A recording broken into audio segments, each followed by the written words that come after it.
আমি প্রায় বলি যে আমাদের নতুন সরকার বা ভবিষ্যতে যে কোনো সরকারের কাছে চাওয়া ছিল বা চাওয়া হবে যে শেখ হাসিনা যা যা করতেন হুম। তার উল্টোটা করা। ওখানে গিয়ে প্রেস সচিব বললেন যে একজন অল পার্লামেন্টারি বৈঠকে কেউ একজন তাকে বলেছেন যে প্রধানমন্ত্রী কানাডায় আছেন, এই জন্য দেখা আসলে হওয়া কানাডা সম্ভব না।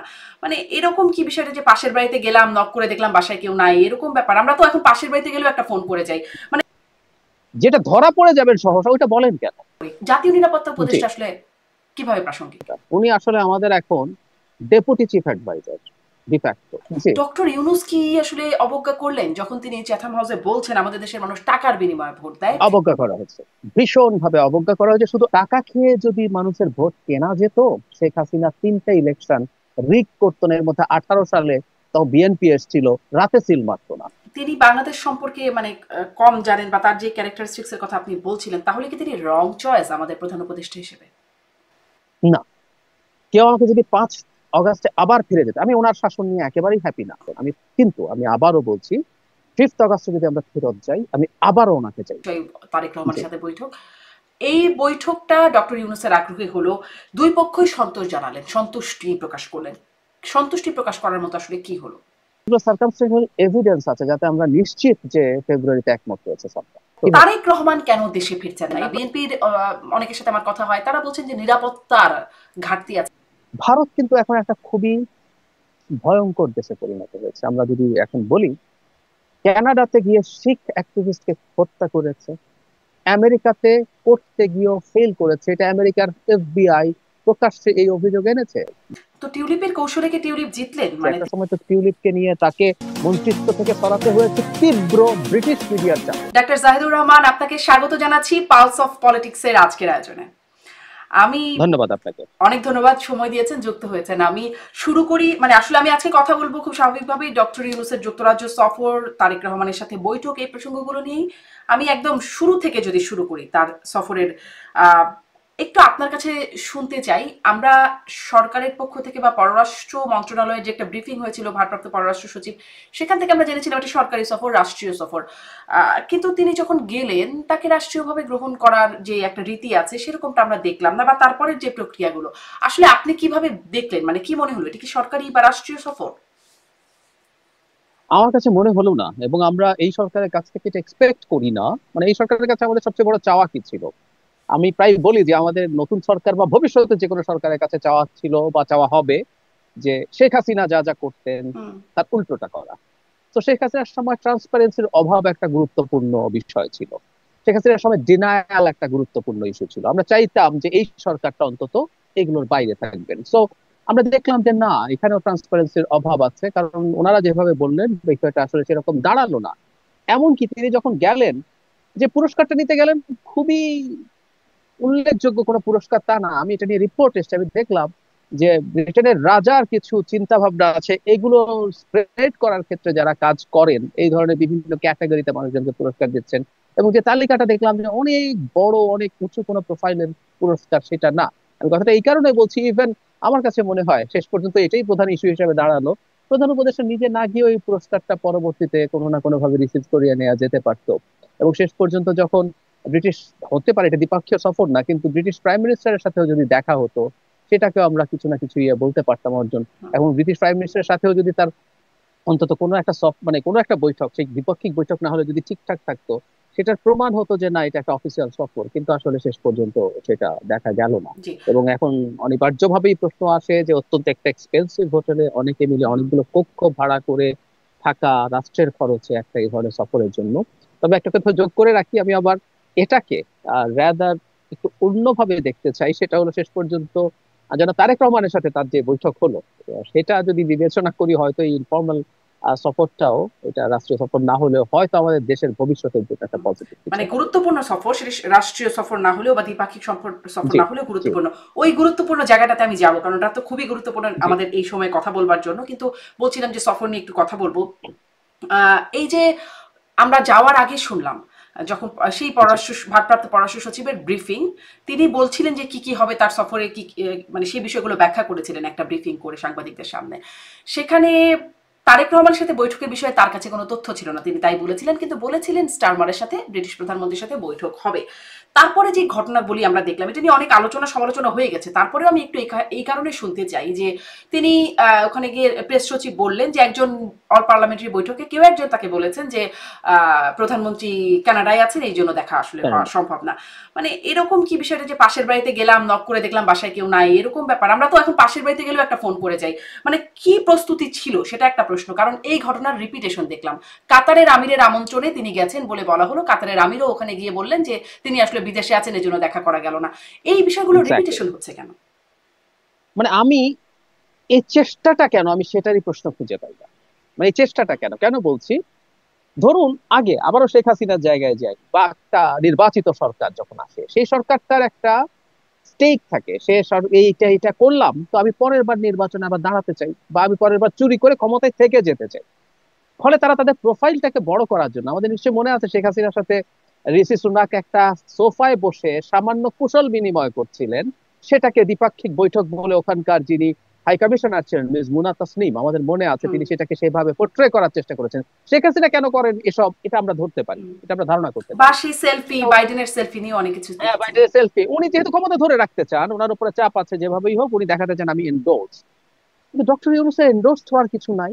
নাম্বার ওয়ান, উনি যথেষ্ট এন্ডোর্সড মানুষ। নাম্বার টু হচ্ছে উনি নির্বাচন দিয়ে চলে যাবেন, ওনার এই নির্বাচনে উনি বা ওনার কোন টিমের কেউ পার্টিসিপেট করবেন না। সো এই চেষ্টাটা ইটসেলফ ইজ প্রবলেম্যাটিক। দেখুন, জনাব শফিক যে কথাটা জানালেন আমাদেরকে, আজকের ইন্টারনেটের যুগে আপনি এই সব, এই মুহূর্তে ফেসবুকে চলে আসলো না উনি কোথায় আছেন কি করছেন, এটা তো আমি বাংলাদেশে বসে এই তথ্য পেয়ে যেতে পারি।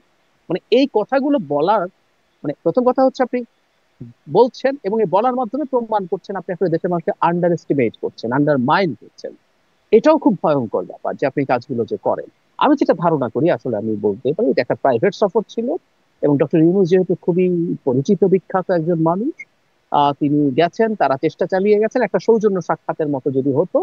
কিন্তু ওদেরই ব্রিটেনেরই পত্রপত্রিকায় যে নিউজটা পরে আসলো সেটা হচ্ছে কিয়ার স্টারমার আসলে এই যে ইস্যুটা নিয়ে আসলে তিনি কথা বলতে চান, বিশেষ করে টিউলিপ সহ অন্যান্যদের সম্পদের যে ইস্যু, তিনি সম্ভবত সেই কারণে অ্যাভয়েডও করেছেন। না হয় হয়তো একটা ছোটখাটো বৈঠক হতে পারতো, কিন্তু এই যে না হওয়াটা ইটসেলফ প্রমাণ করে এটা একটা অফিসিয়াল বৈঠক ছিল না, এবং অপ্রয়োজনে সরকারের দিক থেকে এই কাজগুলো করা হচ্ছে এবং তাদেরকে হাসির পাত্র বানানো হচ্ছে।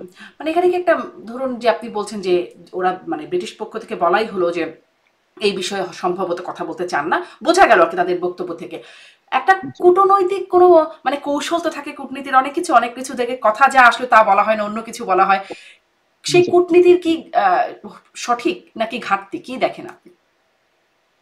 আমি ঘাটতি দেখি কারণ হচ্ছে যে বৈঠকটা আনসার্টেন, এটা যে আনসার্টেন, হুম, এটা হতে পারে, প্রবাবিলিটি আছে, এটা ওইভাবেই বলা উচিত ছিল আসলে। এটাকে যদি তারা মানে বেসিকটা কি, যেটা 100 ভাগ নিশ্চিত নয়, সেটা আপনি বলবেন না, এটা বলতে পারেন না, এই যে বলে এখন জিনিসটা প্রবলেম তৈরি হলো। আমাদের অত্যন্ত নন প্রফেশনাল কূটনীতি হলো। এবং আপনি যেটা উল্লেখ করলেন রাইটলি, এর আগে কাতার সম্পর্কে কথা বলে যখন তাদের একবার এক্সপেরিয়েন্স হলো, তারা একই ভুল আবার করলেন। হুম, আমি নিশ্চিত করতে পারি ব্রিটেনের প্রাইম মিনিস্টার গ্যারান্টি দেন নাই তিনি দেখা করবেন, দিলে তিনি সেটা রক্ষা করতেন। তার মানে তার অফিস থেকে তারাও এক ধরনের প্রবাবিলিটির কথা হয়তো জানিয়েছিল। তো সরকারের উচিত ছিল এটা না বলা, বা হুম। হলেও সেটাকে ওইভাবে বলা যাতে এখন সার্টেনিটিটা থাকে, যে না উনি ওর জন্য যাচ্ছেন না, ওনার অন্য কাজ হুম। আছে, সম্ভব হলে আমরা দেখা করবো, বা তাতেই হয়ে যেত। ধরুন আমার এই কথা বলতে বলতে মনে হলো, ভারতের যখন মোদির সাথে মানে ভারতের প্রধানমন্ত্রী মোদির সাথে বৈঠক হলো, তারপরেও প্রেস সচিব একটা ফেসবুকে একটা পোস্ট করলেন এবং তারপর ভারত একদম প্রতিক্রিয়ায় একটা দিল। তা ভারতের গণমাধ্যমে দেখলাম যে তিনি ম্যালেশিয়াস উদ্দেশ্য প্রণোদিত জি, ভাবে এই কথাগুলো বলেছেন। আহ, মানে প্রেস সচিব তিনি বলছিলেন যে শেখ হাসিনা ডক্টর ইউনূসের সাথে অসম্মানজনক আচরণ করেছেন, এই বিষয়গুলো মোদি এরকম দেখেছেন, এই এগুলো বিষয়গুলো বলেছেন বলেছেন। এগুলো মোটামুটি অস্বীকার, মানে তারপরেও প্রেস সচিবই বারবার এই বিষয়গুলো বলে যাচ্ছেন। উনি কি মানে কোনো আমরা, জবাবদিহিতার মধ্যে আসেন যে উনি বারবার কেন এটা বলছেন? না কখনোই আসেন। আর শারমিন, আমি একটা জিনিস খুব অবাক হই, মানে আপনি যদি এক্সাজারেট করেন বা মিথ্যা কথা বলেন, হোয়াট এভার ইউ ডু, যেটা ধরা পড়ে যাবেন সহসা, ওইটা বলেন কেন? আমার কাছে এটা মনে হয়, ধরুন আপনি আজকে একটা মিথ্যা কথা বললেন, ধরে নিলাম মানুষ মিথ্যা বলে প্রয়োজনে স্বার্থে, কিন্তু সেটা যদি এমন হয় যে এটা 1 2 4 বছর পর ধরা পড়তে পারে, আপনি ভবিষ্যৎবাণী করলেন যে এই 5 বছর পর 4 বছর পরে এটা হবে, কিন্তু আপনি যে কথাটা এখন বলছেন, হুম, যেটা 2 দিন পরে আপনি সত্য মিথ্যা প্রমাণিত হয়ে যাবেন, সেটা বলবেন কেন? দ্বিতীয় কথাটা হচ্ছে এই, ধরুন মোদী যে উদাহরণটা আনলেন, প্রেস সচিব, আমি তার কাগজে কলমে ধরে নিলাম তাত্ত্বিকভাবে, পার্সোনাল লেভেলে এই কথাটা বলা হয়েছে, কিন্তু আপনি জয়েন্ট কমিউনিকে দেখবেন তো ওখানে কি বলা হয়েছে। আপনি ওখানে থাকা মিটিং এ সব কথা বলতে পারেন না। যদি আমি তাত্ত্বিকভাবে বলছি, যদি বলে থাকেন আপনি এটা বলার মাধ্যমে, বাইরে প্রকাশ্যে বলার মাধ্যমে প্রমাণ করলেন আপনি এটা জানেনই না কোন কথাটা বলা যাবে কোন কথাটা বাইরে বলা যাবে না। নাম্বার টু, যখন তারা অফিসিয়ালি এটা অস্বীকার করছে, এবং আমি মনে করি না মোদী আসলে এরকম কথা বলেছেন, কারণ মোদীর শেখ হাসিনার প্রতি যে অ্যাটিটিউড, এই যে ডক্টর ইউনুস ব্রিটেনে চ্যাথাম হাউসের সাথে ক্লিয়ারলি বলেছেন, ওইটা একটা খুব গুরুত্বপূর্ণ। ইনফ্যাক্ট ডক্টর ইউনুস ব্রিটেনে যাওয়ার আমার কাছে চ্যাথাম হাউসের যে ইন্টারভিউ, সেটা রাদার আমাদের কাছে একটা গুরুত্বপূর্ণ ইস্যু ওটাতেও আমি বলে আসবো, মনে হতে কয়েকটি পারে। পয়েন্ট নিয়ে কথা জি, বলতে চাইবো। জি। জি। তো তো সেখানে মোদির এই অ্যাটিটিউড দেখে আমরা বুঝতে পারি মোদির কোনো কারণ নেই শেখ হাসিনা সম্পর্কে এরকম মন্তব্য প্রধান উপদেষ্টার কাছে করা। তো এখন আমি আপনার সাথে একমত যে এনাকে তো আসলে সরকারের দিক থেকে যথেষ্ট পরিমাণ অ্যালার্ট করা উচিত, এবং এই সরকারের বহু ক্ষেত্রে ইমেজের ক্ষতি উনি তার জায়গা থেকে করেছেন। আমি অনেক সময় ইভেন তার দেওয়া স্টেটাস নিয়ে, যেমন আমি একটা উদাহরণ দিই, এই সরকারকে 5 বছর চায়। রমজানের ঈদের যখন লোকজন ডক্টর ইউনুস 5 বছর 5 বছর করছে, এক ভদ্রলোক স্টেটাস দিয়েছেন ইউনুসকে ওই ভিডিওটা শেয়ার করে, যে ডক্টর ইউনুস 5 বছর থাকুন, আমরা চাই, কিন্তু হয়তো থাকবেন না, আমরা আর কাউকে পাবো না, এরকম ওটা উনি শেয়ার করছেন। তারপরে ধরুন এক হুজুর ওয়াজ করছেন, তার মুসল্লিদেরকে নিয়ে পার্টিসিপেট করিয়ে বলছেন, আল্লাহ, ডক্টর ইউনুস যতদিন বেঁচে আছেন এই জমিনে যেন কোনোদিন ইলেকশন না হয়। মিস্টার শফিক উপরে একটা ছোট ইনিশিয়াল দিয়েছেন যে না, আমরা কিন্তু নির্বাচন করব, but he shared this video. খেয়াল করুন, একটা সরকারের এত গুরুত্বপূর্ণ পদে থাকা একজন মানুষ এগুলো করতে পারেন কিনা এটা তার তো বোঝা উচিত। উনি করেছেন। এরকম আরো বহু ক্ষেত্রে, বহু মানুষের ক্ষেত্রে, দেশের পলিটিশিয়ানদের সম্পর্কে যেসব মন্তব্য করেছেন, ইন্ডিয়ান চ্যানেলে গিয়ে তিনি বাংলাদেশ সম্পর্কে, বাংলাদেশের পলিটিশিয়ানদের সম্পর্কে যারা তাদের সরকারকে ক্রিটিসাইজ করে তাদের বিরুদ্ধে এমন সব কথা বলেছেন, এগুলো খুবই উদ্ভট। তাকে অনেক আগেই আসলে এসব ব্যাপারে অ্যালার্ট করা উচিত ছিল। আসলে যেটা হয়েছে, উনি আরেকটা একটু যোগ করে রাখি, উনি কিন্তু প্রধান উপদেষ্টার প্রেস সচিব, এটা বুঝতে হবে। তার মানে প্রধান উপদেষ্টা কি করছেন না করছেন সেগুলো ক্লিয়ার করা, সেগুলো বলাই তার কাজ, অন্তত তার পজিশন তাই বলে। উনি সরকারের মুখপাত্র নন, উনি সরকারের যাবতীয় সবকিছু নিয়ে অ্যাড্রেস করার কথা ওনার ছিল না। জি, এই কার কি কথা ছিল সেই জায়গাটাও আরেকটু বুঝতে চাই। জাতীয় নিরাপত্তা উপদেষ্টা এখানে কেন ডক্টর মোহাম্মদ ইউনূসের সফর সঙ্গী? ধরেন এটা যদি সরকারি একটা সফর হয়, দ্বিপক্ষিক কোনো সফর হয়, যেমনটি আসলে সরকারের পক্ষ থেকে বলা হচ্ছে, পররাষ্ট্র উপদেষ্টা থাকতে পারতেন, বা মানে যদি রিলেট করার চেষ্টা করি, জাতীয় নিরাপত্তা জি, উপদেষ্টা আসলে কিভাবে প্রাসঙ্গিক? এটা আমার একটা ব্যাখ্যা আছে, আমি প্রায় বলছি কথাটা। উনি আসলে আমাদের এখন ডেপুটি চিফ অ্যাডভাইজার, ডিফ্যাক্টো। পদ লেখা নাই, কিন্তু আমি এই মানুষটা, আপনি খেয়াল করেন, এই সরকারের সবচেয়ে পাওয়ারফুল মানুষ উনি, ডক্টর ইউনূসের পর। উনি প্রথম মন্ত্রী হিসাবেই হাই রিপ্রেজেন্টেটিভ ফর রোহিঙ্গা এবং সরকারের কি যেন আহ অগ্রাধিকার বিষয়ক ইস্যুগুলোর জন্য হাই রিপ্রেজেন্টেটিভ হয়েছে, তখনই উনি মন্ত্রী। লেটার উনি জাতীয় নিরাপত্তা উপদেষ্টা হয়েছেন, শুধু না, ওনাকে ডিফেন্স মিনিস্ট্রি সামলানোর ক্ষেত্রে প্রধান উপদেষ্টাকে সাহায্য করতেও দায়িত্ব দেওয়া হয়েছে। ইতিহাসে প্রথমবার ন্যাশনাল সিকিউরিটি অ্যাডভাইজার, এবং ইতিহাসে প্রথমবার বাংলাদেশে কিন্তু কোনোদিনও কোনো প্রাইম মিনিস্টার তার ডিফেন্স মিনিস্ট্রির দায়িত্বের সাথে আর কাউকে নেন নাই, এখানে ওনাকে নেওয়া হয়েছে। তো উনি ভীষণ প্রভাবশালী এবং ওনাকে এই কারণেই নেওয়া হয়েছে। আপনি রাইটলি বলছেন, একটা পররাষ্ট্র উপদেষ্টা নেই, শুধু সেটা না, আমি এই জিনিসটা প্রথম আইডেন্টিফাই করেছিলাম যখন প্রধান উপদেষ্টা চায়নায় গেলেন। ফিরে আসার পর যে ব্রিফিং, সেখানে মিস্টার খলিল ছিলেন, এবং আমি এই প্রশ্নটা করেছি যেখানে প্রধান মানে পররাষ্ট্র উপদেষ্টা কোথায়, তখনও তিনি নিরাপত্তা উপদেষ্টা হন না, তিনি হাই রিপ্রেজেন্টেটিভ হয়ে এই যাবতীয় কথা বলছেন। এবং আমি ফান করে বলছিলাম, তিনি কি পররাষ্ট্র উপদেষ্টা হতে যাচ্ছেন, হলে এই জিনিসটা ক্লিয়ার করে ফেলে করা উচিত, এটার মধ্যে রকম কোনো অ্যাম্বিগুইটি রাখা দরকার নেই। সো এটা একদম ক্লিয়ার যে ইনি এই মুহূর্তে সরকারের সবচেয়ে পাওয়ারফুল ব্যক্তি, ডক্টর ইউনূসের বাইরে। জানি না, হু নোজ, ইভেন ডক্টর ইউনূসের চাইতে বেশি পাওয়ারফুল উনি কিনা। তো সেটার একটা রিপ্রেজেন্টেশন আমরা দেখলাম। জি, মানে তিনি আসলে তারেক রহমানের সাথে বৈঠকের পরেও তাকেই যৌথ বিবৃতি দেখা গেছে। আসলে একে একে আসি বৈঠকে, সেই বৈঠকেও তিনি কিভাবে তাকে নিয়ে অনেক আপত্তির জায়গা তো বিএনপি তুলেছে। সেই বিষয়ে কথা বলার আগে আপনি বলছিলেন চ্যাথাম হাউসের সেখানে অনেক গুরুত্বপূর্ণ বিষয় আছে, সেখানে একটু আসি। মানে একে একে ধারাবাহিকভাবেই যদি যাই কথা বলি, যে সেখানে তিনি আম, তাকে প্রশ্ন করা হয়েছিল যে পরবর্তী সরকারের অংশ হবেন কিনা। তিনি বলছেন সেই ইচ্ছে তার একেবারেই নাই।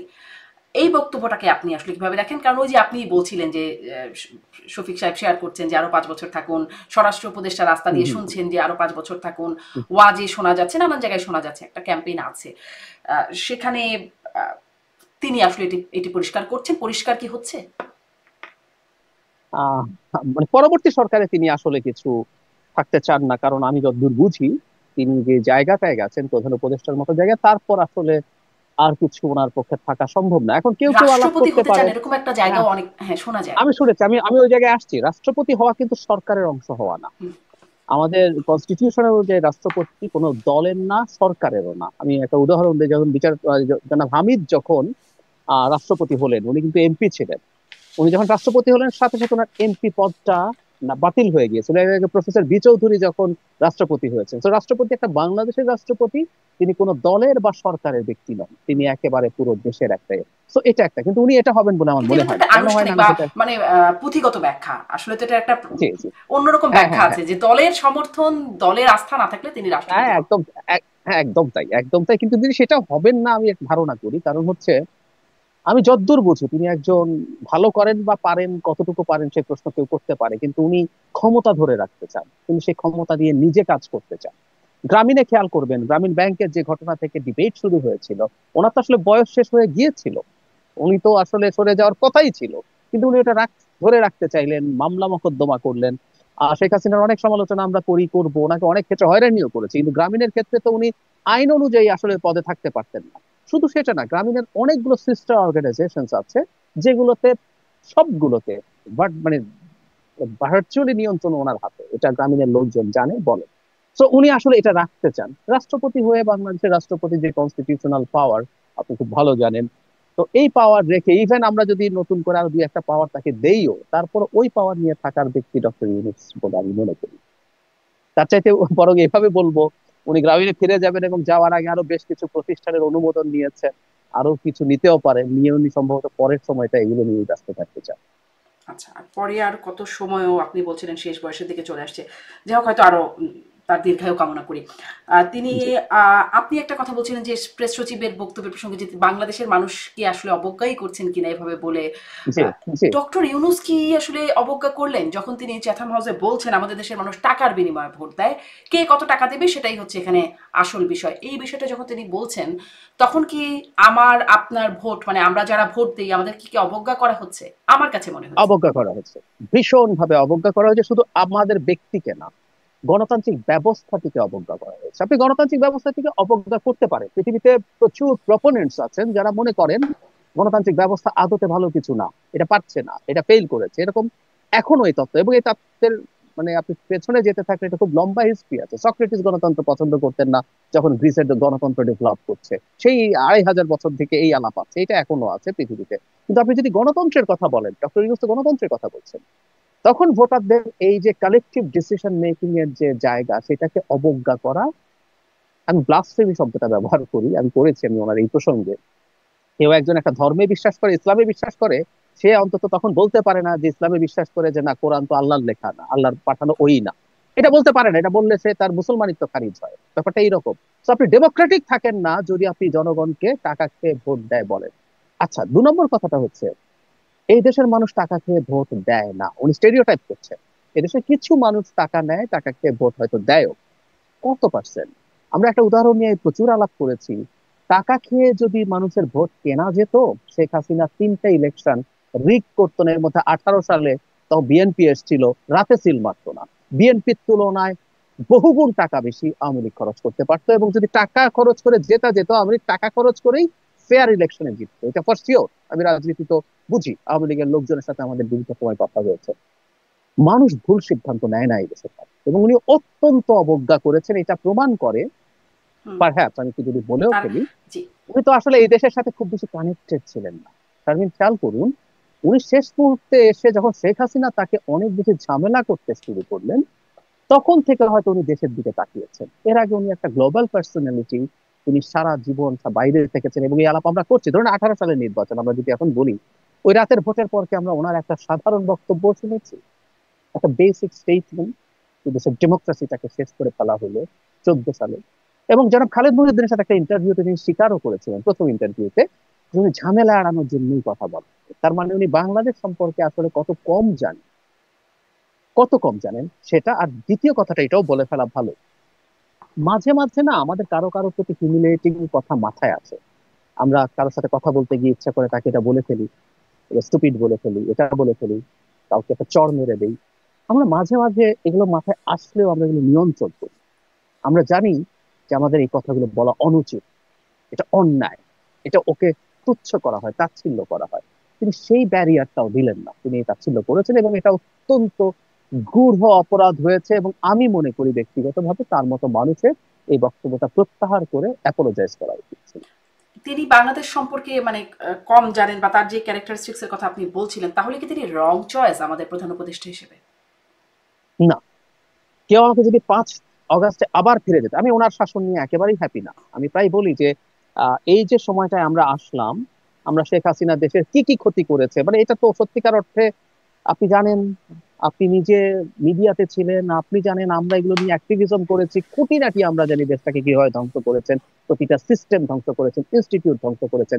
তারপরও 10 মাসে এই দেশকে আরো বেটার জায়গায় রাখা যেত যদি উনি আরেকটু বেটার অ্যাডমিনিস্ট্রেটর হতেন। কিন্তু আমি আবারও বলছি, 5 অগাস্টে যদি আমরা ফেরত যাই, আমি আবারও ওনাকে চাইবো। কারণ হচ্ছে এই, বিশেষ করে শেখ হাসিনা চলে যাওয়ার পর ভারত আমাদের বিরুদ্ধে যা শুরু করেছিল, এবং সেখানে আওয়ামী লীগের তো ইন্ধন আছেই, যে ঝড়ঝাপটা আমাদের উপরে তখন এসে হাজির হয়েছে সে যতটুকু হতে পারতো, শুধু তার মতো একজন ব্যক্তিত্ব থাকার কারণে গ্লোবালি আমরা অনেক বড় সমর্থন পেয়েছিলাম। সেই কারণে আমি মনে করি যে উনি সঠিক চয়েস ছিলেন। কিন্তু একই সাথে বলবো যে এখন এবং ওনার চয়েস অফ টিম, উনি যে টিম চয়েস করেছেন সেটা নিয়ে প্রশ্ন আছে। উনি নিজেও বলছেন এটা ঠিকঠাক মতো হয়নি, কিন্তু আমরা কোনো পরিবর্তনও দেখছি না। সে কারণে আমি বলছি উনি থাকতেন, কিন্তু ইলেকশনটা নিয়ে আমরা যে আলাপ করছিলাম অ্যাজ আর্লি অ্যাজ পসিবল করে আপনি চলে যান, সেটাই সবচেয়ে ভালো হতো। জি। তিনি ভারতের প্রসঙ্গ, ভারত আমাদের সাথে কি করছিল বা এখনো কি করছে সেটা নিয়ে বলছিলেন। কিন্তু তিনি যেটি আসলে সে চ্যাথাম হাউসে কি বললেন মোদির প্রসঙ্গে, যে মোদি বলেছেন সামাজিক মানে শেখ হাসিনা কথা বলছেন এই প্রসঙ্গে, যখন তিনি কথা বলছেন তিনি বললেন যে সামাজিক যোগাযোগ মাধ্যম আমরা নিয়ন্ত্রণ করতে পারি না, কোট করলেন, এটা মোদির বক্তব্য। এবং তারপরে মোদি, তিনি বলছেন এভাবে তিনি বলতে পারেন না। যুক্তরাজ্যে গিয়ে মোদির সমালোচনা, ভারতের প্রধানমন্ত্রীর সমালোচনা, এটিকে আপনি কিভাবে দেখেন? আমি আসলে ওনাদের মধ্যে যে পরিস্থিতি তৈরি হয়েছে, এটার আর রেকনসিলিয়েশনের কোনো পথ দেখি না আমি। অনেস্টলি যদি বলি, আমরা একটা দুর্বল দেশ ঠিক আছে, কিন্তু প্রথম থেকে আমরা আসলে ঠিক অ্যাক্ট করিনি, আমরা রিয়াক্ট করেছি।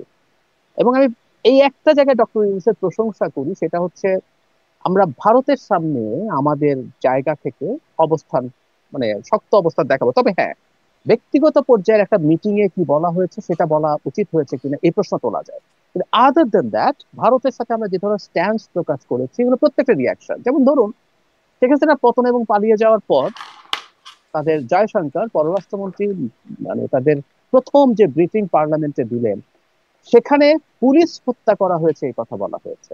পুলিশ হত্যা করা হয়েছে, পুলিশ মারা গেছে, কিন্তু এখানে শেখ হাসিনা কি করে গেছেন একটা কোনো আওয়াজ নেই, কোনো কথা নেই। এবং ক্রমাগত তারা আমাদের বিরুদ্ধে, বিশেষ করে হিন্দু কমিউনিটির ওপরে কি হচ্ছে সেগুলো নিয়ে ডিসইনফরমেশন সরকারি ভাবে করেছে। আমি মিডিয়ার কথা বলছি না, আমার কাছে যথেষ্ট পরিমাণ ডেটা আমার মনেই আছে তাদের স্টেটমেন্ট গুলোতে কি ছিল। তো তারা রেগুলারলি আসলে আমাদের সাথে প্রবলেম করেছে এবং আমরা রিয়াক্ট করেছি, এবং এই রিয়াকশনটা আমি মনে করি দরকার ছিল। কারণ হচ্ছে বাংলাদেশ দীর্ঘকাল আসলে সেই যে একটা সভরেন স্টেট, তার সাথে সভরেন স্টেটের মতো ডিল করতে হবে, সেই জিনিসটা আসলে ভুলে গিয়েছিল শেখ হাসিনার সময়। ভারতের এই মেসেজটা পাওয়া দরকার ছিল, এবং ভবিষ্যতের সরকারগুলো যাতে এইরকম একটা বেঞ্চমার্ক ফলো করে সেটা দেখাচ্ছে। তবে আমি আপনার সাথে একমত, ব্রিটেনে গিয়ে একটা পার্সোনাল মিটিং এ একদম জনাব মোদীকে কোট করে বলাটা হয়তো কূটনৈতিক ভাবে ঠিক ছিল। জি। আহ, একটু মানে এই প্রসঙ্গটাও কথা বলি যে টিউলিপের বিষয়ে একটু কথা বলতে চাই। তার আগে মনে হয় তারেক রহমানের প্রসঙ্গটা আসে, যেটা একটা খুবই জি, গুরুত্বপূর্ণ বিষয়। ইনফ্যাক্ট পুরো সফরের সবচেয়ে গুরুত্বপূর্ণ বিষয় তারেক জি। রহমানের সাথে বৈঠক। এই বৈঠকটা ডক্টর ইউনূসের আগ্রহী হলো, দুই পক্ষই সন্তোষ জানালেন, সন্তুষ্টি প্রকাশ করলেন। সন্তুষ্টি প্রকাশ করার মতো আসলে কি হলো? কিছু জিনিস আমরা দেখলাম, কিছু জিনিস দেখিনি এখন, এটা স্টেটমেন্টে নেই। আমি ধারণা করি এই যে তারা দুজন বসলেন, একেবারে একান্ত ভাবে বসলেন, আর কেউ প্রেজেন্ট ছিলেন না, সেখানে ট্রেড অফ হয়েছে আলোচনায়। হুম, সরকারের কিছু চাওয়া যেগুলো বিএনপি অ্যাগ্রি করে, যেমন ধরুন সংস্কারের কোনো কোনো জায়গায় বিএনপি খুবই টাফ ছিল, হয়তো কোনো কোনো সংস্কারের ইস্যুতে বিএনপি সফট অ্যাটিটিউড হয়ে থাকতে পারে, আমি জানি না। দু একটা স্টেপ, যেমন ধরুন বন্দর নিয়ে ডক্টর ইউনূস কিন্তু চট্টগ্রাম বন্দর নিয়ে ইজ ভেরি ক্রেজি। আমরা ওনার সর্বশেষ যে ভাষণ আছে, তা নিশ্চয়ই মনে পড়বে, এটা নিয়ে আমরা অনেক সমালোচনা করেছি। যারা এটার বিরোধিতা করবে তাদের প্রতিহত করুন, উনি জনগণকে বলছেন। এইরকম ভাষা ওনার মুখ দিয়ে সাধারণত বেরোয় না, কিন্তু বেরিয়েছে। এর আগে উনি 15-16 মিনিট ধরে মোটিভেশনাল স্পিচ দিয়েছেন চিটাগং গিয়ে, বন্ধ কেন ওই কোম্পানিকে দিতে হবে। সো এই ধরনের এইরকম একটা কাজ উনি করতে চাইতে পারেন, যেটা নিয়ে বিএনপি পজিটিভ নট করতে পারে। আর বিএনপি যেটা চেয়েছিল, সে কোনোভাবেই আসলে এপ্রিলে ইলেকশন মানছিল না। আর তাই ফেব্রুয়ারিতে ফার্স্ট উইক বা সেকেন্ড উইকে যখন ইলেকশন আসবে, সেটা তার জায়গা থেকে এক ধরনের সন্তুষ্টির স্কোপ আছে। এবং আমি ধারণা করি যেন তারেক রহমান হয়তো তারদেরও কিছু রেড লাইন আছে, যে এগুলো এগুলো করা যাবে না। সেই রেড লাইন গুলো হয়তো হয়তো দিয়ে থাকতে পারেন, আমি নিশ্চিত নেই। যেমন একটা জিনিস সারফেসে আছে, রাষ্ট্রপতিকে নিয়ে একবার ঝামেলা হয়েছিল, রাষ্ট্রপতিকে নিয়ে আবার একই জিনিস চলছে, তখন কিন্তু বিএনপি না এটার বিরুদ্ধে দাঁড়িয়েছে। নির্বাচন কমিশনকে পুনর্গঠনের দাবি এনসিপি এবং খানিকটা জামাতও করছে, এবং তারা বলছে এই নির্বাচন কমিশনের অধীনে নির্বাচন হতে দেবেন না বা তারা পার্টিসিপেট করবেন না। তো এসবের ক্ষেত্রে বিএনপির কোনো অপশন থাকতে পারে, যেগুলো হয়তো সরকারের দিক থেকে অ্যাগ্রি করা হয়েছে। তো দুই পক্ষকে আলোচনার মাধ্যমে পরস্পরকে কিছু ছাড় দিয়েছে, এটা বোঝা যাবে। আচ্ছা, তো আমরা কি সেই বিষয়গুলো আসলে স্পষ্ট হতে পারি না? এগুলো কি হতে পারে, মানে সবকিছু ধারণা করে নিতে হবে? বিষয়গুলো স্পষ্ট করতে কি কোনো সমস্যা আছে? সমস্যা আছে, সমস্যা আছে। কারণ হলো কিছু কিছু জিনিস আমার মনে হয় এগুলো পাবলিক হওয়া সঠিক না, এগুলো স্ট্র্যাটেজিক কারণ। হুম। ধরুন ধরুন আমি আমি জানি না, আবারও বলছি, কিন্তু আমি তাত্ত্বিক ভাবে বলছি, আমি আলোচনার খাতিরে করে নিলাম। যেন তারেক রহমান বলল যে প্রেসিডেন্টকে সরানো হোক, এরকম কোনো অ্যাটেম্প আমরা এগ্রি করবো না। ধরুন বলা হলো, আমরা আগেও করিনি, এটা তো প্রকাশ্যই ছিল। এখন যদি আবারও হয়, আবারও কিন্তু এই আওয়াজ তোলা হচ্ছে, এবং আমি ধারণা করি এই ধরনের চেষ্টা হতে পারে। এটা আমরা করব না, এটার ব্যাপারে আমরা আগে আপনাকে জানিয়ে দিলাম। সো এরকম কোনো কিছু এন্টারটেইন করা যাবে না যদি কোনো রকম করে কিছু করি। এখন এই কথাটা যদি আপনি পাবলিকলি কোনো স্টেটমেন্টে বা কোনো জায়গায় আসে, এটা হতে পারে না। ধরুন প্রধান উপদেষ্টা বললেন যে আমি কিন্তু চিটাগাং পোর্ট দেবো, এটা আমি ডিসাইড করেছি, ওদের সাথে আমার কথা হয়ে গেছে। এটা কনভিন্স করলেন যেন তারেক রহমানকে, যে এরকম এরকম কারণে এটা দেওয়া উচিত, এটা এই ভালো হবে, এটা এটা হবে। ধরে নিলাম যেন তারেক রহমান এগ্রি করলেন। এটা আপনি পাবলিকলি বলতে পারবেন না। তখন যেটা হবে, উনি স্টেপ নিলে দেখা যাবে বিএনপি হয়তো অনেক বেশি রিয়াকশন দেখাচ্ছে না, কিছুটা কেন রেটরিক পাবলিকলি থাকে। বললে আবার কি সমস্যা? পাবলিকলি বললে সমস্যা আছে, রাজনৈতিক সমস্যা আছে। রাজনৈতিক সমস্যা কিরকম? যখন আপনি বসলেন কোনো কিছু আলোচনার জন্য, তখন কে কাকে কতটুকু ছাড় দিচ্ছেন, তখন মানে এটা কিন্তু ইম্পর্টেন্ট, যে রাজনীতি পারসেপশনের ব্যাপার। হুম। আপনি ইভেন একটা ভালো সিদ্ধান্ত, আপনি পারসেপশন কি হবে সেটা মাথায় রেখে করতে হবে। যে দেখা গেল পারসেপশন এমন হলো যে আপনি এমন সিদ্ধান্ত নিচ্ছেন যেটা আপনি অ্যাগ্রি করছেন একটা ইলেকশন আগানোর জন্য, হুম। যেটাতে দেশের বিরাট ক্ষতি হয়ে গেল। ধরুন এই পারসেপশনটা কেউ তৈরি করার চেষ্টা করলো বিরোধীরা, এগুলো প্রবলেম তো হবে। আমি এখন কি আবারও বলছি, আমি পারসেপশনটা ক্লিয়ার তৈরি হচ্ছে করছি। না? কারণ অস্পষ্টতা, আপনিও বলছিলেন যে আমরা প্রত্যাশা করি শেখ হাসিনার সময় যে অস্বচ্ছতাগুলো ছিল সেটা এই সময় থাকবে না। সেই অস্বচ্ছতা অস্পষ্টতা যদি থেকে যায়, তাহলে তো মানুষ অনেক ধারণা করতে পারে। মানুষ তো ধারণা করতেই পারে এরকম যে হ্যাঁ এই বিষয়গুলো কথা হয়ে গেছে, এরকম ডিল হয়ে গেছে দুজনের মধ্যে, তাছাড়া এত সন্তুষ্টি কেন? এই সন্দেহটা তো করতেই পারেন। কারণ কিসে যে সন্তুষ্ট হলো সেটা তো আসলে বুঝতে পারছি না আমরা। কিছু তো একটা নিশ্চয়ই হয়েছে, মানুষের মধ্যে তো এই প্রশ্নবোধক চিহ্নটা থাকবেই। তখন তো অনেক ধারণা থাকবে। বানিয়েও নিতে পারে। হ্যাঁ হ্যাঁ, তো বানিয়ে, এবং অনেক গুজব ভেসে বেড়াচ্ছে, অনেক হ্যাঁ। গুজব ভেসে বেড়াচ্ছে। এগুলো চলছে, সেগুলো ঠিক আছে। এগুলো ভুল না যে মানুষ এটা দেখবে, কিন্তু তাহলে হলো কি, আমি ওজন করব দিনের শেষে, মানে এটা এখানে না, সারা পৃথিবীতেই বিভিন্ন সময়ে আপনি দেখবেন দুজন সর্বোচ্চ লিডার যখন বসেন, আমাদের এখানে একই দেশের মানুষ, অনেক ক্ষেত্রে এক্সক্লুসিভ একটা টাইম তারা মিটিং করেন, এবং সেই এক্সক্লুসিভ টাইমে কেউ থাকেন না। জয়েন্ট কমিউনিকেতে দেখা যায় যে ওই এক্সক্লুসিভ টাইমে আলোচনার বিষয়গুলো সবসময় থাকে না। তো এটা খুব নন প্র্যাকটিস বিষয় তা না, এবং আমি আপনার সাথে একমত। এটা সামনে না আসলে অনেক রকম স্পেকুলেশন তৈরি হবে, কিন্তু আমি মনে করি স্পেকুলেশন তৈরি হওয়ার তুলনায় এইটা বসে যদি তারা সেটেল করে নেন, সেটা বরং ভালো হবে। তবে হ্যাঁ, কি কি হয়েছে না হয়েছে সেগুলো তো আমাদের সামনে আসবে, তাই না? স্টেপ গুলো যখন নেওয়া হবে, তখন আমরা বুঝতে পারবো কে কিভাবে রিয়াক্ট করছে, কে কিভাবে এটাকে ডিল করছে সেটা দিয়ে। জি। তাহলে মানে সেই এই বিষয়ে আপনি অনেক বলেছেন বিভিন্ন টক শোতে সহ আপনার নিজের বক্তৃতায় আপনি বলেছেন যে নির্বাচনটা তাহলে কবে হবে? আসলে কি ফেব্রুয়ারিতে নির্বাচন হবে? নাকি এপ্রিলেই সময়টা রয়েই গেল? কারণ ওই যদি কিন্তু আগেও যা বলতেন যে যদি সংস্কার সম্ভব হয় তাহলে ডিসেম্বরের মধ্যেও করা সম্ভব। এখনো তো সেই সংস্কার সম্ভব হয়, প্রয়োজনীয় বিচার সেটা যদি সম্ভব হয় তাহলে সেই জায়গাটাতেই রয়ে গেল তো। আহ, না, আমি রয়ে গেল বলে মনে করি না তামিম। আমি যদি স্টেটমেন্টটা পড়ি তাহলে আপনি ঠিক, হুম। কিন্তু আপনি আইনের মানুষ, আপনারা সার্কামস্টেন্সিয়াল এভিডেন্স বলে একটা কথা ব্যবহার করেন হুম। প্রচুর।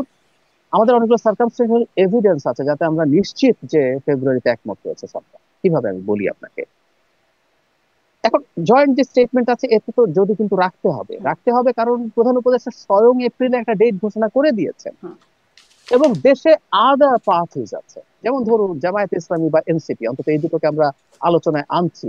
তাদের স্টেটমেন্টে দেখবেন তারা কিন্তু এই প্রশ্ন তুলেছে এবং বাংলাদেশের যে সংস্কার এবং বিচার একটা বড় ইস্যু, তারা সেটাকে কন্ডিশনের মতো রেখেছেন। কিন্তু আমি কেন মনে করছি যে এটা ডিল বা আন্ডারস্ট্যান্ডিং ইজ ফাইনাল, এটার প্রমাণ হচ্ছে আমি শিওর এটার যদি গ্যারান্টি না পেত বিএনপি কোনোভাবে সন্তুষ্টি প্রকাশ করতো না। কেন আমি আপনাকে বলি, খেয়াল করবেন প্রধান উপদেষ্টা যখন স্পিচ দিলেন, এপ্রিলে যখন নির্বাচনের কথা বললেন, বিএনপি স্ট্যান্ডিং কমিটি একটা মিটিং করেছিল। মিটিং করে তারা একটা স্টেটমেন্ট দিয়েছে, অফিসিয়াল স্টেটমেন্ট, এটা কোনো রকম কোনো ইনস্ট্যান্ট রিয়াকশন না, সালাউদ্দিন সাহেব হুম, যেটা করেছে সেটা না, অফিসিয়াল স্টেটমেন্ট। সেখানে একটা বাক্য ছিল, প্রধান উপদেষ্টা তার বক্তৃতায় রাজনৈতিক ভব্যতার সীমা লঙ্ঘন হুম, করেছেন। বিএনপি একটা ফর্মাল স্টেটমেন্টে এই বাক্যটা সুচিন্তিত ভাবেই লিখেছে, because it was interested to convey a message to the chief adviser at the nation যে আমি কিন্তু ফেড আপ তোমাদের এই ঘোষণার দ্বারা, আপনার এই ঘোষণার দ্বারা। সুতরাং এপ্রিলে নির্বাচন হওয়ার প্রবাবিলিটি যদি সামান্যতম থাকে, প্রধান উপদেষ্টার সাথে মিটিং এ বিএনপি কোনোভাবেই সন্তুষ্টি প্রকাশ করবে না। সুতরাং বিএনপি সন্তুষ্টি প্রকাশ করার মানেই হচ্ছে আসলে এটা ডিল হয়েছে। এখন এটা ফেব্রুয়ারিতে থাকবে কিনা তাতে অন্য আনসার্টেনিটি আছে, সেটা নিয়ে আমি কথা বলছি, কিন্তু আমি মোটামুটি নিশ্চিত যে এরকম অন্তত মিটিং এ অন্তত এরকম একদম কেন আনসার্টেনটি একটা। কেন আছে? আচ্ছা, আনসার্টেনিটি দুটো কারণে আছে আমি মনে করি, আমি দুটো উদাহরণ দেবো আসলে। কারণটা হচ্ছে এই সরকারের পাওয়ার সেন্টার আছে। একটা উদাহরণ দিই, আপনার মনে আছে নিশ্চয়ই, ঐক্যমত্য কমিশনের তিনজন, মিস্টার আলী রিয়াজ, বদিউল আলম মজুমদার এবং জনাব মনির হায়দার, এই তিনজন একবার প্রধান উপদেষ্টার সাথে দেখা করতেন। দেখা করার পর মিডিয়াতে একটা নিউজ চলে আসলো, তারা এসে মিডিয়াকে বলেছে ডক্টর ইউনূস ডিসেম্বরের মধ্যে হুম, নির্বাচনের জন্য সংস্কার সম্পন্ন করার তাগিদ দিয়েছেন। 30-40 মিনিটের মধ্যেই প্রেস টিম একটা স্টেটমেন্ট দিল যে ইট ওয়াজ রং ইনফরমেশন, প্রধান উপদেষ্টা ডিসেম্বরের কথা শুধু বলেননি, উনি আগের মতোই ডিসেম্বর এবং জুনের কথা বলেছেন। আচ্ছা শারমিন, আপনি তো এই তিনজন মানুষকে চেনেন, ব্যক্তিগতভাবেও চেনেন, দূর থেকেও, যে কোনো দর্শক যদি দূর থেকে আলী রিয়াজ, বদিউল আলম মজুমদার, মনির হায়দার প্রধান উপদেষ্টা কি বলেছেন হয় শোনেন নাই তিনজনের কেউ, অথবা প্রধান উপদেষ্টা ডিসেম্বর থেকে জুন বলেছে, তারা এসে বাইরে মিথ্যা কথা বলেছে যেটা শুধু ডিসেম্বর বলেছে, হতে পারে? না, নো ওয়ে, প্রধান উপদেষ্টা ডিসেম্বরই বলেছিলেন। কিন্তু দেখুন, কেউ কিছু মানুষ এসে মুহূর্তে এটাকে আবার পাল্টে দিয়েছেন, দিয়ে তাকে হয়তো ধরেছেন বলে তাকে চেঞ্জ করছেন। দ্বিতীয় কথাটা হচ্ছে এরকম, আমরা ধরে নিলাম প্রধান উপদেষ্টা আন্তরিকভাবে সিদ্ধান্ত নিয়েছেন ওই দিনই নির্বাচন হবে। এখন ওই নির্বাচন ঘোষণা করার দিকে নির্বাচন কমিশন শিডিউল ঘোষণা করবে, ডিসেম্বরের শেষের দিকে শিডিউল ঘোষণা করতে গেল। দেখবেন এটার জন্য কিন্তু একটা বীজ পোতা হয়েছে 2-3 মাস আগে, এটা এখন চারা গাছে আস্তে আস্তে গাছ হয়ে উঠছে, সেটা হলো এনসিপি নির্বাচন কমিশন সম্পর্কে অনাস্থা প্রকাশ করছে। এই নির্বাচন প্রধান কমিশন উপদেষ্টা অধীনে নির্বাচন করবে না, এটাও বলছে। জি, এবং জামায়াতও একদিন একই কথা বলেছে, যারা গোলাম পরওয়ার আমি ভুল না করে থাকলে, তারা ঐক্যমত্য কমিশনের মিটিং এর পর বলেছে। আচ্ছা এখন ধরুন তো ডিসেম্বরের শেষে এই নির্বাচন কমিশন শিডিউল দিল, এরপর জনাব হাসনাত আব্দুল্লাহ বা সার্জিস আলম তারা যমুনার দিকে হাঁটা দিলেন, তাদের জন্য তো রাস্তা রাস্তা ফাঁকা থাকে, আপনি আমি চাইলেও পারবো না, তারা শেষ নিরাপত্তা বেষ্টনী ভেঙে গেটের কাছে চলে যেতে পারেন। তো গেলেন, তারপর তারা শাহবাগে আসেন, এবং যদি তাদের কপাল ভালো হয়, এনসিপি তো কপাল, মানে তাদের লোক তো বেশি না, যদি জামায়াত শেষ পর্যন্ত তাদের সাথে থাকে, লোক সাপ্লাই দেয়, এবং বেশ কিছু ইসলামিক এক্সট্রিমিস্ট, আমি এই সরকার যে এদেরকে আশকারা দিচ্ছে দীর্ঘদিন থেকে, আমার একটা হাইপোথিসিস হচ্ছে সরকার এদেরকে কাজে লাগাতে চায় প্রয়োজন। শেখ হাসিনা মানে আওয়ামী লীগ নিষিদ্ধকরণের সময় কিন্তু প্রচুর ইসলামিক এক্সট্রিমিস্টের প্রেজেন্স ছিল সেই গ্যাদারিং এ, শাহবাগে। তো তারা এসে যদি ব্লক করেন, তখন কি হবে? আওয়ামী লীগ নিষিদ্ধ করবেন না প্রধান উপদেষ্টা 7-8 বার বলেছেন, দেশে বলেছেন, বিদেশে বলেছেন, তো শেষ পর্যন্ত তো উনি চাপের কাছে নথি স্বীকার করে হুম, পদক্ষেপ নিতে হলো। তো নির্বাচন যদি তখন উনি পিছিয়ে দেন, সেই জন্য আমি বলছি এটা সার্টেন না, বা আমি এখনো মনে করি মিয়ানমারের সাথে একটা যুদ্ধ বাঁধিয়ে দেওয়ার চেষ্টা আছে, এখনো মনে করি। কারণ প্রধান উপদেষ্টা তার বক্তৃতাতে বিরক্তি প্রকাশ করেছেন করিডোর নিয়ে কেন আমরা কথা বলছি, এতদিন পর্যন্ত আমরা জনাব খলিলকে এটার জন্য বলতাম, এখন প্রধান উপদেষ্টা একই রকম কথা বলছেন। কিন্তু আমি তো মনে করি এরকম একটা চর্চা বা চেষ্টা হবে সবার মতামত উপেক্ষা করে, এবং স্মল স্কেল একটা যুদ্ধ বেঁধে গেলে ওখানে, কারণ হলো মিয়ানমারের রাখাইন প্রভিন্সে মিয়ানমারের সেনাবাহিনী যেটাকে তাতমাদাও বলে, তাতমাদাওর প্রেজেন্স নাই, কিন্তু ও এয়ার পাওয়ার পুরো ইনট্যাক্ট আছে, সে এসে বাংলাদেশের ভেতরে যদি এয়ার অ্যাটাক করে যায়, বাংলাদেশকে রিটালিয়েট করতে হবে, সো এরকম একটা বাজিয়ে দিয়ে চেষ্টা হতে পারে। আমি মনে করি এই চেষ্টাগুলো চলবে, সেই জন্য ফেব্রুয়ারিতে নির্বাচন হবেই, কতটা নিশ্চিত আমি নেই। জি। মানে তাহলে বিএনপি বা কিসের উপর আস্থা পেয়ে সন্তুষ্টি প্রকাশ করে ফেললো? প্রাথমিক সন্তুষ্টি প্রকাশ হচ্ছে যে প্রধান উপদেষ্টা তো অন্তত এগ্রি করেছেন। একটা কথা ইম্পর্টেন্ট, প্রধান উপদেষ্টা যে কথাটা দিয়েছেন সেই কথাটা রাখার চেষ্টা তার জায়গা থেকে করতে হবে, এবং উনি আন্তরিকভাবে চেষ্টা করবেন বলে আমরা আশা করি। ওই যে বলছিলাম যে পাওয়ার সেন্টার বিভিন্ন জায়গায় আছে, কিন্তু এই বিভিন্ন বিশ্লেষণটা তো লোকজন। বিএনপির কাছেও আছে যে আসলে যমুনায় গিয়ে ঘেরাও করলেই দাবি আদায় করে ফেলা যায়, এবং সেটা হয়েওছে। এখানে একটা পাল্টা বিষয় আছে, তখন বিএনপিও যদি প্রয়োজন হয় কেওসের সিচুয়েশন, এবং আমি মনে করি শেষ পর্যন্ত কেওস যদি চেষ্টাও হয়, খুব সাকসেসফুল না হয়, ফেব্রুয়ারিতে ইলেকশন হবে, কিন্তু বিএনপি তখন একটা গ্রাউন্ড তৈরি হবে যে বিএনপি কে প্রধান উপদেষ্টা বিএনপির সাথে অ্যাগ্রি করেছিল এই ব্যাপারে, হুম। এবং শিডিউল দিয়ে দেওয়া হয়েছে। এই পরিস্থিতি হবে তখন বিএনপি একটা মাঠ নামার জন্য একটা লেজিটিমেসি পাবে। মানে নেমে গেলেই হয় না, ওর শক্তি আছে, নেমে গেলাম তা না, একটা লেজিটিমেসি তৈরি করার ব্যাপার আছে। সামনে যেহেতু নির্বাচন আছে, জনগণকে কনভিন্স করার ব্যাপার আছে, বিএনপি তখন কনভিন্স করতে পারবে যে আমাদের সাথে বিট্রে করা হচ্ছে। হুম। মানে এই কথাটা তখন আপনি আওয়ামী লীগকে নিষিদ্ধ করার প্রসঙ্গে বলছিলেন, একটা গণমাধ্যমে দেওয়া সাক্ষাৎকারে, বিদেশি গণমাধ্যমে দেওয়া সাক্ষাৎকারে প্রধান উপদেষ্টা বলেছিলেন বিএনপি চায় না, বিএনপির উপরেই হ্যাঁ, কথা হ্যাঁ, দিয়ে হ্যাঁ, বলেছিলেন হ্যাঁ, যে হ্যাঁ। বিএনপি চায় না, জি, অতএব এরকম কোনো পরিকল্পনা নাই। জি, এখনো তো বিএনপির সাথে এক বিষয়ে একমত হয়ে গেছেন, আবার অন্য মত হতেও পারে, আপনি অবশ্য অন্য বলছেন আনসার্টেনটি আছে। আমি একটু এখানেও যাই যে আসলে প্রধান উপদেষ্টা, মানে যদিও বিএনপি খুব সন্তুষ্ট হয়ে গেল, কিন্তু কি বার্তা দিচ্ছেন? ধরুন যখন বা দেশের মধ্যে বিএনপির নেতাদের সাথে বৈঠক হলো, তখন আসিফ মাহমুদ এখানে যখন যাচ্ছেন, তখন জাতীয় নিরাপত্তা উপদেষ্টা, যাদেরকে নিয়ে সুনির্দিষ্টভাবে বিএনপি আপত্তি শুধু না পদত্যাগের দাবিও জানিয়েছেন তিনজনকে, ইনারাই বারবার থাকছেন, এটি বিএনপিকে কি বার্তা দেওয়া হচ্ছে? আমি প্রথমটাকে নেগেটিভলি দেখি, কারণ তখন খুবই উত্তেজনাকর একটা পরিস্থিতি ছিল। আসিফ মাহমুদ সজীব ভুঁইয়া ওই একটা মিটিং এ ছিলেন, মিটিং কিন্তু মোট 5টা হয়েছে। বিএনপি, জামায়াতে ইসলামী, এনসিপি আলাদা আলাদা ভাবে, পরে আরো দিনে, পরের দিন আরো দুটো গ্রুপে আরো অনেকগুলো দল। হুম। উনি একটা ছিলেন, এবং এটা অত্যন্ত তাচ্ছিল্য করা হয়েছে বিএনপিকে, এটা আমি ইন্টারপ্রেট করি, আমি এভাবে কথা বলেছিও। জনাব খলিল সাহেবকে রাখাটা প্রাথমিকভাবে এই ধরনের একটা বার্তা হতে পারে, কিন্তু আমি আবার এটাকে এভাবেও দেখতে পারি, সেটা হলো দুই পক্ষই যখন একটা হোল হার্টেডলি একটা মিটিং এ আছে, পরস্পর পরস্পরের প্রতি যে চাপের জায়গাগুলো ছিল, তারা সেই জেস্টার হয়তো পরস্পর দেখিয়েছে যে আমি ওই জায়গা থেকে সরে আসি। সরকারও রাখলো এবং বিএনপি এটা নিয়ে আপত্তি করলো না, জনাব খলিলকে ব্রিফ করতে দিল। একটা হোয়াইট ফ্ল্যাগ দুই পক্ষ থেকেই তোলা হয়েছে সেটা। সরকার নেগেটিভ অ্যাটিটিউড দেখিয়েছে, এবং সরকারের দিক থেকে একটা ফাইট শুরু হয়েছিল, বিএনপি আস্তে আস্তে রিয়াক্ট করতে শুরু করেছিল। তো পরের ঘটনাটাকে আমি একটু আগেরটার চাইতে একটু ভিন্নভাবে দেখবো, কারণ আগেরটা ছিল টাফ সিচুয়েশন, যুদ্ধের মতো পরিস্থিতিতে, ওটা রাখা অত্যন্ত ভুল হয়েছে। পরেরটাকে আমি একটু ডিফারেন্ট ভাবে দেখবো। তাহলে কি বিএনপির এই আপত্তিগুলো এখন চলে যাবে, যে আসিফ মাহমুদ বা পদত্যাগের যে দাবি ছিল, এই দাবিগুলো থেকে কি আমার বিএনপি মনে সরে আসবে? আমার মনে হয় না, আমার মনে হয় না, আমি জানি না ওই যে দুজনের মধ্যে কি কি আলাপ হয়েছে। আমি যতদূর জানি প্রধান উপদেষ্টা এই ছাত্র উপদেষ্টাদের ব্যাপারে অন্তত এই দুজন হয়তো একটা সময় চলে যাবেন, কারণ তারা যতই বলুন না কেন, আমি ধারণা করি তারা এনসিপি তে জয়েন করবেন, তারা ইলেকশন করবেন, যদিও তাদের এই ইলেকশন করাটা খুবই আনএথিক্যাল হবে, কিন্তু তারা করবেন, তারা বেরোবেন। কিন্তু আমি ধারণা করি হয়তো তারা নিজেরা বেরোনোর আগে এই ধরনের দাবি বা চাপ থেকে বিএনপিকে সরে থাকার জন্য তিনি অনুরোধ করে থাকতে পারেন। সেই ক্ষেত্রে আমরা হয়তো দেখবো যে ওই চাপটা আর এত টাফ নেই।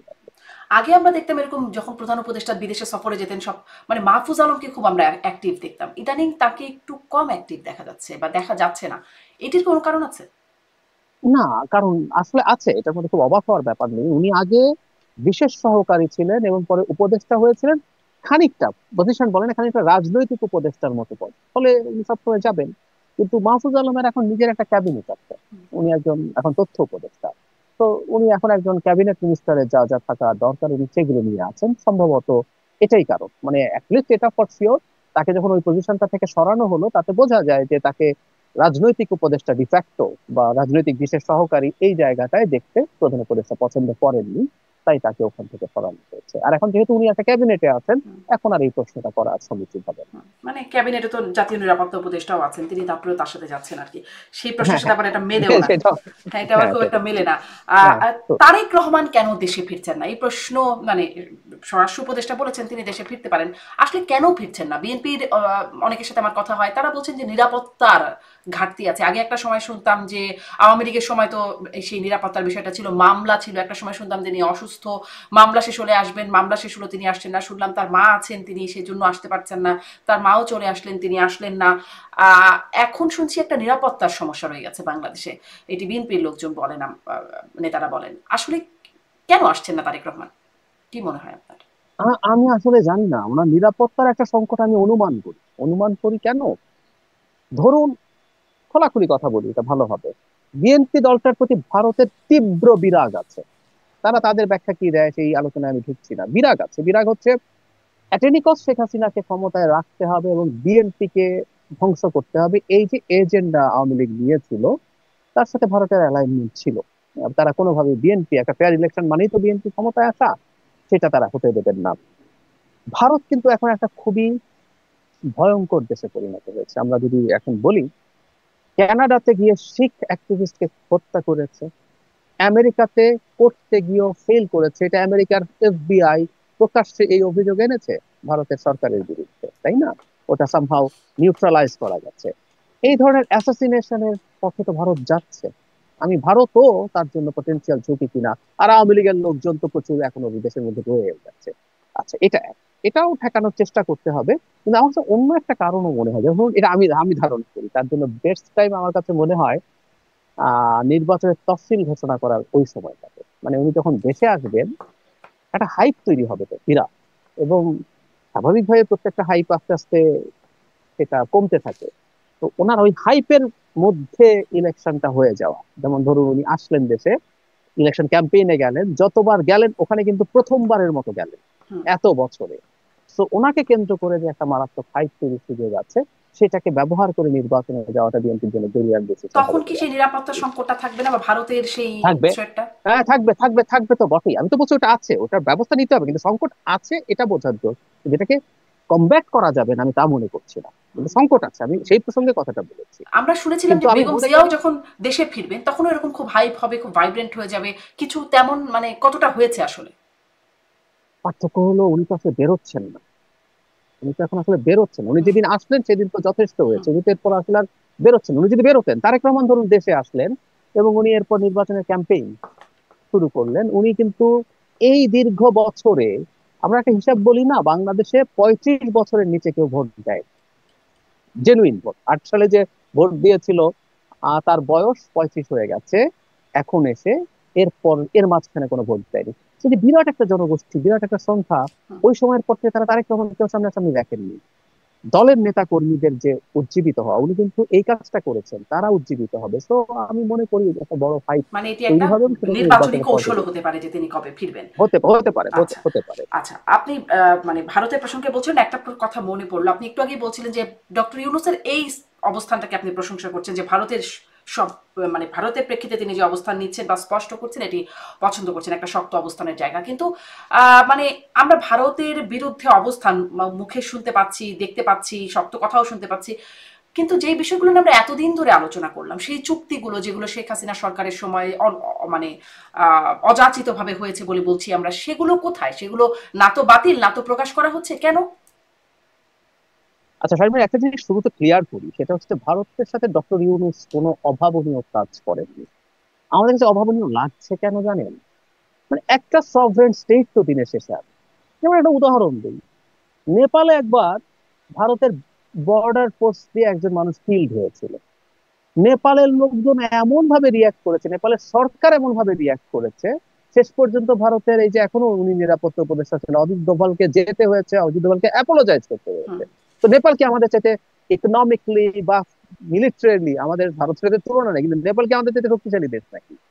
মোদ্দা কথাটা হচ্ছে একটা সভরেন স্টেটের কতগুলো এক্সপেকটেশন আছে, তার সাথে ডক্টর ইউনূস জাস্ট একটা সভরেন স্টেট যা যা করার কথা সেটুকু করেছেন। এখন ওই আমরা তাদের স্লেভের মতো ছিলাম, শেখ হাসিনা স্লেভের মতো আচরণ করেছেন। এখন এটাকে অনেক অভাবনীয় কিছু মনে হয় এবং ভারতের ভালো লাগছে না, কারণ আপনি যখন একটা স্লেভ পাবেন তার জায়গায় আপনার একজন মানুষ যে আপনার পার্টনার হতে চায়। আপনি খেয়াল করবেন ডক্টর ইউনূসকে নিজেই মোদির সাথে দেখা করার আগ্রহ প্রকাশ করেছেন না। হুম। উনি তো ওনার সাথে যুদ্ধ ঘোষণা করেন নাই, উনি নিজে দেখা করার আগ্রহ প্রকাশ করেছেন। তার মানে উনি চান, এমনকি এই যে চাথাম হাউসে কিন্তু উনি ভারতের সাথে একটা খুব ভালো সম্পর্ক চান, একই কথা কিন্তু চাথাম হাউসে করেছেন। তো সুতরাং এটাই একটা সভরেন স্টেটে হওয়ার কথা। এবার আপনি যেটা বলছেন এটার সাথে আমি একমত।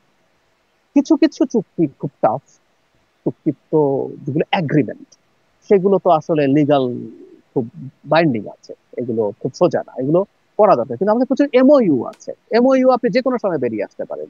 যে এমওইউ গুলো হয়েছে এবং যেগুলো আমাদের স্বার্থের পরিপন্থী নিয়ে আলাপ ছিল, উচিত ছিল, আমি আপনার সাথে একমত যে এগুলো অবশ্যই উচিত ছিল।